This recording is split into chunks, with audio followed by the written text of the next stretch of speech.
first impressions last everything. And Sure. you go out as a green dick and you go out to Green Bay, Wisconsin, or even Houston, Texas.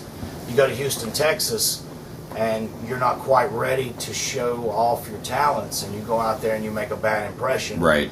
Then that bad impression sticks. You're not going to go back a year later and say, "Hey, I've improved so much." You're still valued at what you went out and did that first time. So you've got to get that basis, here, then you branch out later. Okay. But Joe, if he will start working hard, which he's showing some potential to do, he could be probably, like I say, in the next 5 years, cool, top Gulf Coast talent. Well, I noticed one thing tonight on him. One thing he did when he went to he locked up and everything. He locked up and he ain't shaved his arm. It looked like a patch of Jap grass growing up. He didn't shave his damn armpits and clean up a little bit. Maybe that's where his 4-leaf clover grows out. I don't know what it is. He needs to shave his armpits. Growing out It there. looked like Jap grass growing up out there. He held me in a held lock, and I felt the breeze blowing. Tickle. That was the breeze blowing through the bushes. I thought I'd grow my beard back. Nice. Blow through the bushes. Nate Crown. Oh yes, that's another one of the top boys from our school. He's Yeah. he's dedicated. He's fit. He's He gets it. He Pretty. gets it. It's only just a matter of time and a matter of at some point he'll be to a point where if he stays with it, stays progressing the same, where he'll be able to. It'll be up to him to leave the area because he wasn't.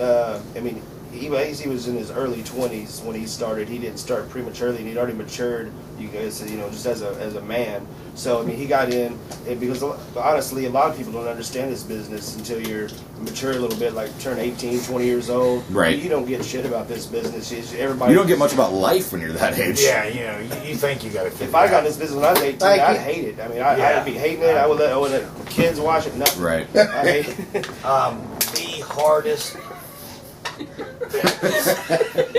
The hardest working Old student. River style right there.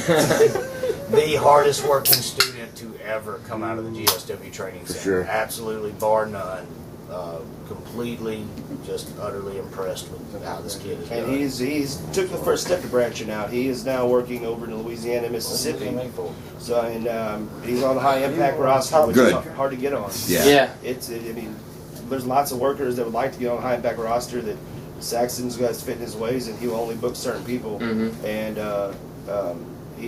he got a spot on there, and he's clearly probably the youngest guy on there, and well deserving of it. And he's going to get a lot better from being there alone. Cool. Is there any particular reason, if you can talk about why he's not, why he went to the show tonight, why he's not on the Ultimate? Because he hates us. No, that's not it. I'll drop it in. When you ain't when you're mid card and having good matches and there's not a lot of emphasis put on you, it's kind of hard to really have a leg in the door to really bring somebody else in. I'm in no position to say, hey, well, you guys need to book this guy, that guy. We taught our students not to work for free because you risk a lot when you get in the ring. And a lot of these cats want to not pay these kids, especially whenever they're good. I understand. If somebody sucks, you shouldn't use him. But if you're going to use him, you don't pay him. Mm-hmm. But a guy that's good, you give him fucking money because while you can run around in the back thinking about all your awesome angles because you're the promoter or the booker, you're not really fucking doing anything except for talking, and these kids are going out there busting their fucking ass for free, and it's ridiculous, and it's why the business is the shits right now. He's getting enough bookings that pay a lot better than anything around here. Good for him. He's doing. He's where he needs to be. Cool. And that was one of the things that we taught the students is, some bookings are not worth taking. Sure. If you don't feel that it's going to improve you, or if you don't feel it's beneficial for you, then you know what? Some of them are just best not taken. Right. Quantity is not a substitution for quality. Plus gas, $5 a gallon. Yeah. Amen. This will be a good one. Bobby Dahl. Bobby Dahl, good guy. I've respected Bobby from the early going. Me and him talked it after a few shows. Probably 5 or 6 shows over at PWA after I started and everything.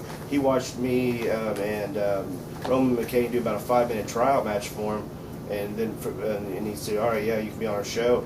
And then a little ways down the road, me and him finally got to talk a little bit, and he told me his side of him and Al Savage heat, and then it even got to the point where Bobby, as green as I was, put me and Sid Summers, one of my trainers from Canada, who was down here working, put himself in him and Danny Rowland in a gimmick with us two, and for the matter of just the fact that he put us in that spot, considering we weren't really one of his guys or someone that he thought was thought much of. I mean, he did open up opportunities and was very fair to work for.